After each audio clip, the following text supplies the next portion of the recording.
Ujumla imetusaidia eneo kubwa kwa sababu inatusaidia hata kulima, tunalima wanyama wakali, mfano kama tembo. Sasa hivi kidogo tunashukuru Mungu, hata hivi tunavyozungumza siku ya kuamkia leo, yani hapo unapoona hapo jana zilikuwepo, yani kupitia shoti tu mpaka sasa unaona bado tuko salama. Kwa hiyo tunazidi kushukuru na tunazidi kuenjoy inapokuwepo. Kwa hiyo tunatamani zaidi kama ni kuboresha zaidi watu waendelee. Unafikiri mnatamani nini kiboresho kwenye fence hii ili kuhakikisha mnaendelea kwa salama zaidi? Kwenye fence hii maboresho kama inavyowezekana, kabla maana yule aliyetengeneza najua hata alipotutengenezea bado sisi tulikuwa tunayo akili. Kuna kitu alikiona na akafikiria, lakini sisi kama sisi tunaendelea kuifurahia na tunatamani. Kwa kama anaona kwamba kuna kingine cha kuweka ustiri zaidi anaweza akatuwekea. Sisi kwetu tunafurahi.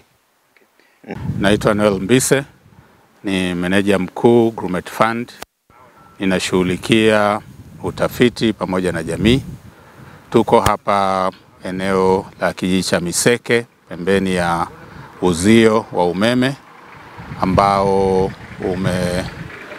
tumeweka hapa mwaka 2019 kusaidia kupambana na changamoto ya wanyama ambao wanatoka kwenye eneo lililohifadhiwa hasa tembo na kuingia kwenye maeneo ya mashamba na makazi ya wanakijiji. Na katika kufanya hivyo, jambo hilo linahatarisha usalama wa wanyama wenyewe lakini na usalama wa wananchi. Katika kufanya hivyo, jambo hilo linahatarisha usalama wa wananchi lakini na usalama wa wanyama wenyewe.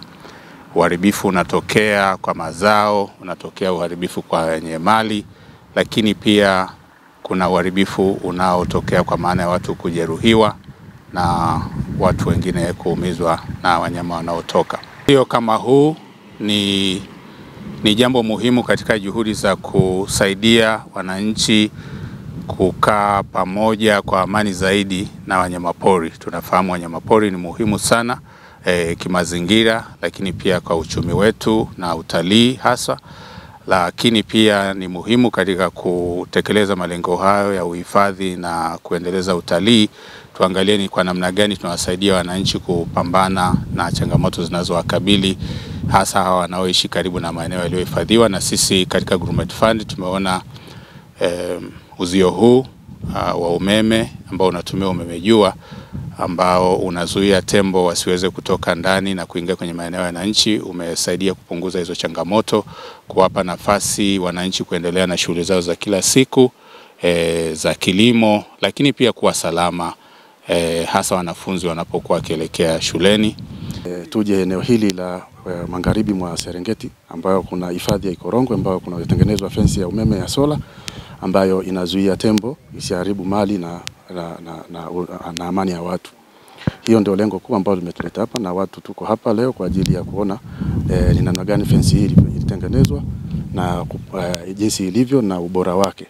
Lakini pia hii inatoa fursa, tumekuja na baadhi ya wahifadhi wa kutoka mkoa wa Kagera ambao wametoka kwenye hifadhi ya Burigi Chato, lakini pia kwenye afisa wanyamapori wa mkoa wa wilaya ya Misenyi ambao ndio pia ni wasimamizi wa matatizo ya wanyamapori kwa watu. Lakini pili kuna misitu mwingine kama msitu wa Minziro ambao na wenyewe una tembo. Kwa hiyo kwa sababu ya uzoefu huo wamekuwa wakifanya kazi ya kutatua matatizo ya tembo kwenye maeneo yao.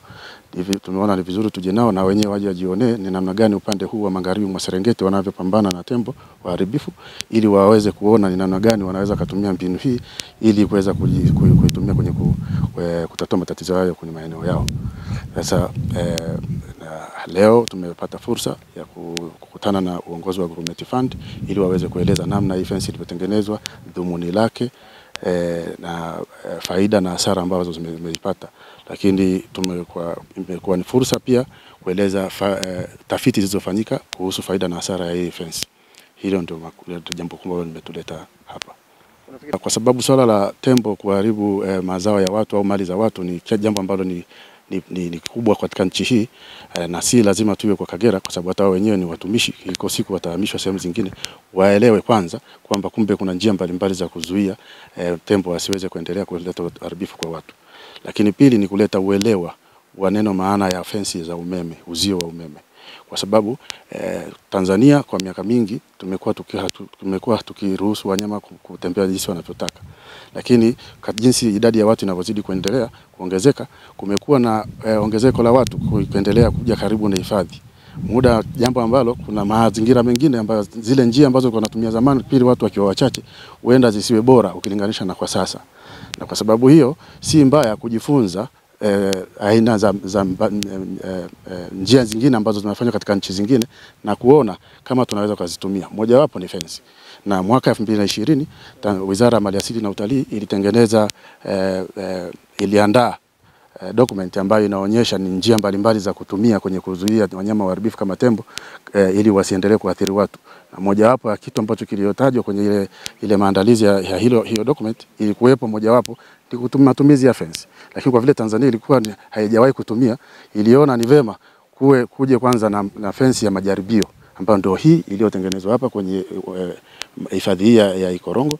Lakini pia hii fence ilitengenezwa kwa nia ya kuhakikisha inalinda vifaru ili wasiende kwenye maeneo ya hifadhi. Lakini kama mnavyofahamu, serikali ya Tanzania kupitia Rais Dr. Samia Suluhu Hassan pamoja na Wizara ya Maliasili na Utalii imekuwa ikihamasisha ongezeko la utalii. Hivyo uwepo wa vifaru eneo hili ni mojawapo ya wanyama ambao wanahitajiwa kulindwa ili uhifadhi uongezeke.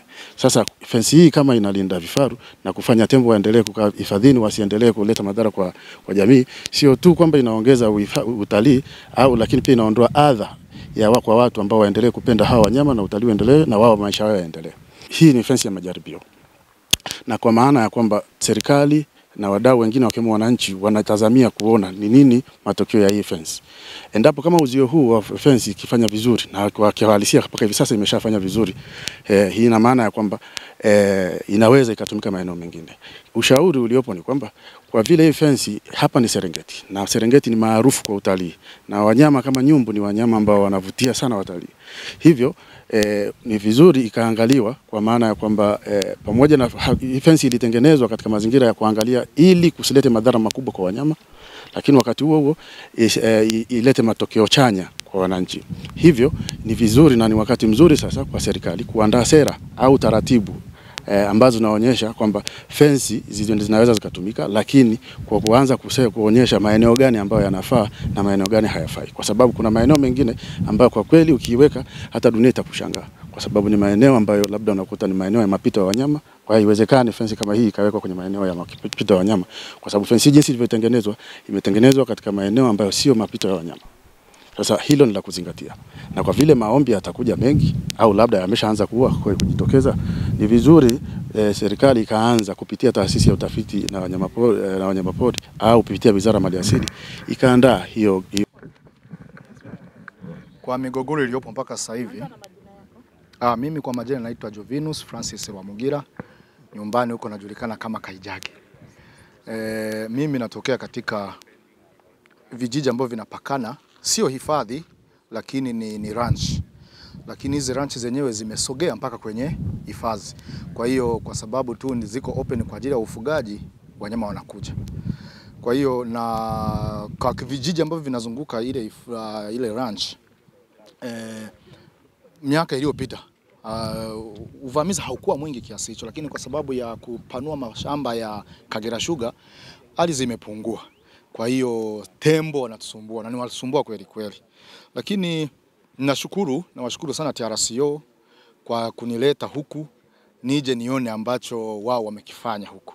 Na kwa upande wa hiki cha fence, ninaamini kwa kiasi kikubwa sisi ambao kwa sababu vijiji vyetu viko kwenye mstari, wakiweka kwenye mstari ambao wanatoka na kuingia kwenye mashamba yetu, fence hii itatusaidia sana. Nadhani ndio solution kubwa kuliko hata mafunzo kwa vijana, hata kusema labda mambo ya kuweka zile structures zingine kama mizinga, sijui nini wamesema na nini, ni vingi vingine vinakuja na vinaondoka.